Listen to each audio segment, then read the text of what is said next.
চাকুরি থেকে ডিগ্রি বিচ্ছিন্নকরণ বিষয়টা কি? এটা কোথায় বলা হয়েছে? চাকুরি থেকে ডিগ্রি বিচ্ছিন্নকরণ এটা বলা হয়েছে জাতীয় শিক্ষানীতি ১৯৮৬-তে। আসলে বিষয়টা কি?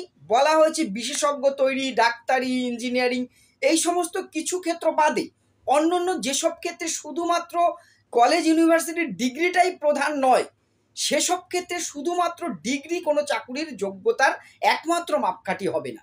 নিয়োগকর্তা যারা সরকারি বা বেসরকারি সংস্থা তারা নিয়োগের ক্ষেত্রে তাদের নিজেদের মতন যোগ্যতা যাচাইয়ের পরীক্ষা করবে।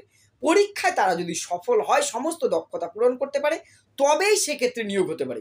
শুধুমাত্র ডিগ্রি, আমি বেশি পার্সেন্টেজ অফ নম্বর পেয়েছি বলে আমি সুযোগ পাবো, এইটাকে বিচ্ছিন্ন। শুধুমাত্র ডিগ্রিতে নম্বর বেশি থাকলে সে যে যোগ্যতায় বেশি হবে এর কোনো এটাকে মানে প্রাধান্য দেওয়া হবে না, বিশেষ ক্ষেত্র বাদে।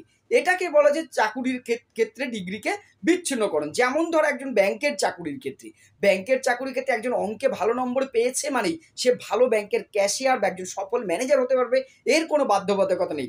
সেখানে একজন গুড ম্যানেজার, কমিউনিকেশন স্কিল প্রভৃতি বিভিন্ন বিষয়ে কিছু দক্ষতা থাকা দরকার।